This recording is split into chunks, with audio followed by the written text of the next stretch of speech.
nous avons ici spasmo stop. Spasmo stop. C'est parmi les produits toujours il y a Unique Pharma. Na kati ya spasmo stop tozali na nini donc tozali na chlorhydrate de hydrotaverine oyo ezali juste na composition ya spasmo stop. Je dis que nous avons un produit ici spasmo stop où il y a du chlorhydrate de hydrotaverine sous forme injectable, mais il y a aussi des comprimés. Mais ici nous avons la forme injectable qu'on essaie d'exploiter ici à Unique Pharma. Spasmo stop fait quoi et quel est son rôle?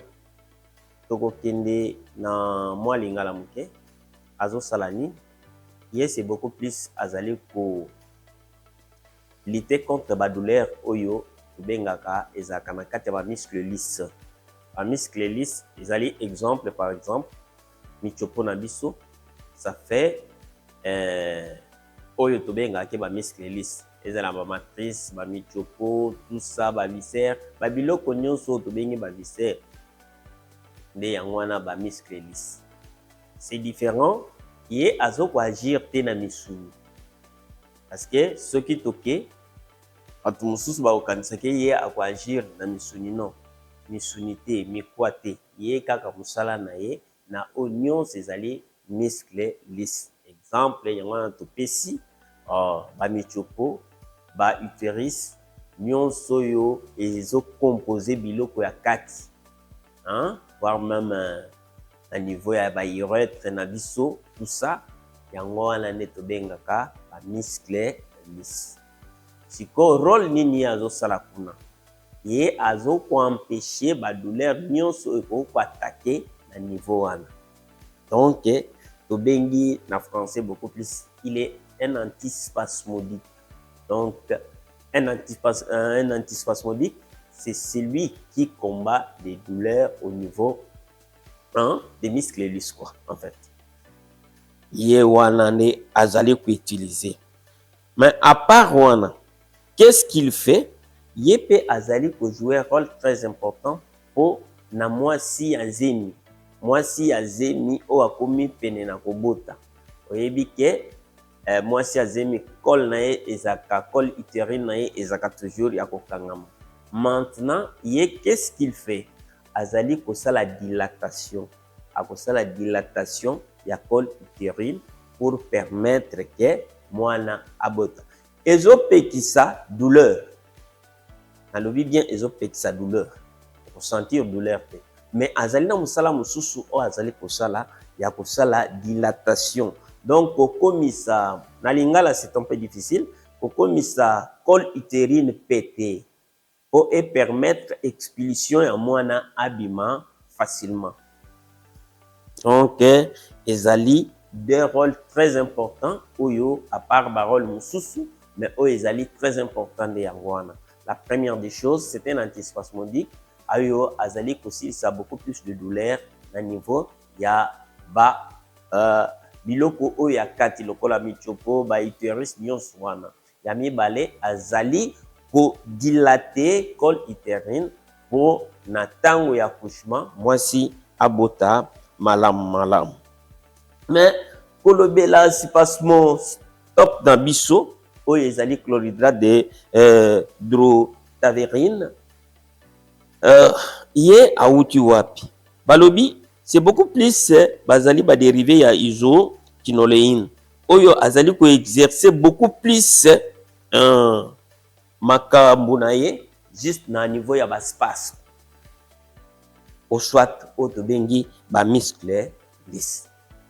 Donc ezali dérivé eza kisi oyo wuti na kisi mususu et puis eza teke ewuti mbala moko mais à partir ya kisi mususu bako sala kisi mususu pe ebimi pona ko jouer rôle wana. Bon pona kozwa yango bakozwa yango ndenge nini awa tozokende pona posologie. Posologie c'est beaucoup plus bazwaka yango mbala misato na mokolo. Awa lokolo eza tonga okozwa tonga moko na tongo espacer 6 heures après aujourd'hui ou plus tard 18 heures okozwa lisusu okomona ke ba douleur wana et kosila. Indication nango tolobi yango. Première indication, oyebi akaya ba règle douloureuse.